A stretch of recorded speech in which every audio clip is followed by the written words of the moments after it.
सध्या शैक्षणिक क्षेत्रातून एक अत्यंत मोठी आणि चिंताजनक बातमी समोर येते। राज्यातील कॉलेजांमध्ये शुल्काबाबत मनमानी कारभार सुरू असून याकडे विद्यापीठ आणि उच्च शिक्षण विभागाचे पूर्णपणे दुर्लक्ष झाले आहे। सर्वोच्च न्यायालयाच्या आदेशानुसार प्रत्येक कॉलेजने आपल्या वेबसाईटवर आणि सूचना फलकावर शुल्काची अधिकृत माहिती जाहीर करणे बंधनकारक आहे। मात्र अनेक कॉलेजांनी या आदेशाला चक्क हरताळ फाडला असून फी लपवून विद्यार्थ्यांची आणि पालकांची आर्थिक लूट केली जात आहे। पाहुयात या सविस्तर रिपोर्टमध्ये। शहरातील अनेक नामांकित आणि व्यावसायिक कॉलेजांमध्ये सध्या प्रवेशांची धावपळ सुरू आहे। मात्र शिक्षण विभागाच्या ढिसाळ कारभारामुळे अनेक कॉलेजांचे फावले असून त्यांनी शुल्काबाबत सर्रास मनमानी सुरू केली। नियम असा सांगतो की विविध अभ्यासक्रमांचे प्रवेश शुल्क, प्रयोगशाळा शुल्क, विकास शुल्क आणि इतर सर्व प्रकारच्या शुल्कांची माहिती पुस्तकेत आणि कॉलेजच्या सूचना फलकांवर आणि अधिकृत वेबसाईटवर स्पष्टपणे प्रसिद्ध करणे बंधनकारक आहे। परंतु बहुतांश कॉलेजांनी या नियमांकडे जाणीवपूर्वक दुर्लक्ष केले। विशेषतः engineering, MBA, pharmacy, hotel management अशा व्यावसायिक अभ्यासक्रमांची प्रवेश प्रक्रिया लवकरच सुरू होत असून या अभ्यासक्रमांचे शुल्क आधीच जास्त असते। त्यातच आता कॉलेज प्रशासनाकडून विविध सुविधा, उपक्रम किंवा इतर कारणांच्या नावाखाली अतिरिक्त शुल्क आकारले जाण्याची दाट शक्यता निर्माण झाली।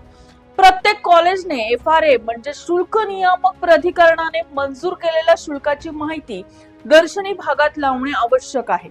मात्र या आदेशाचे सर्रास उल्लंघन होत असल्याने पालकांमध्ये चिंतेचे वातावरण आहे। दुसरीकडे कला, वाणिज्य आणि विज्ञान शाखांमधील पदवी व पदव्युत्तर अभ्यासक्रमांच्या प्रवेशावेळी देखील निश्चित शुल्काव्यतिरिक्त अतिरिक्त पैशांची मागणी केली जाते। कॉलेज अनामत रक्कम किंवा परत न मिळणारी रक्कम अशा विविध नावांखाली पैशांची वसुली केली जाते। मात्र त्याची कोणतीही अधिकृत पावती विद्यार्थ्यांना दिली जात नाही।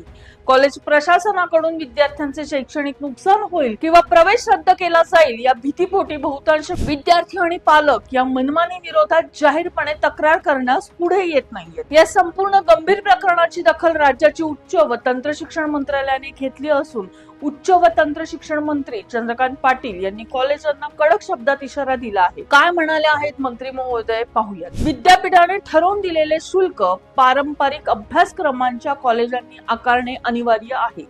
विद्यार्थ्यांना आणि पालकांना या शुल्काबाबत कळावे यासाठी दर्शनी भागात फलकावर आणि वेबसाईटवर ही माहिती प्रसिद्ध करण्याचे आदेश त्यांना दिलेले।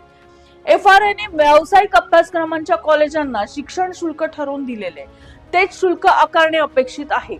या पार्श्वभूमीवर कॉलेज विद्यार्थी पालकांकडून जादा शुल्क आकारत असल्यास याची चौकशी करून कारवाई केली जाईल। आगामी काही दिवसात या कॉलेजांना भेट देऊन पडताळणी करण्यात येईल। सर्वोच्च न्यायालयाच्या निर्णयानुसार नियमबाह्य शुल्क आकारणाऱ्या कॉलेजांना विद्यार्थ्यांना व्याजासह ती रक्कम परत करावी लागते। तंत्र शिक्षण विभागाने राज्यातील सर्व कॉलेजांना शुल्काची संपूर्ण माहिती जाहीर करण्याचे आदेश दिले असले तरी मैदानावर याची अंमलबजावणी होताना दिसत नाही। आता उच्च व तंत्र शिक्षण मंत्री चंद्रकांत पाटील यांच्या या इशाऱ्यानंतर तरी ही मनमानी शुल्काला लगाम लागेल का हे पाहणे महत्त्वाचे ठरेल। अशाच अपडेट्स पाहण्यासाठी तुम्ही पाहत राहा पुणे लोक।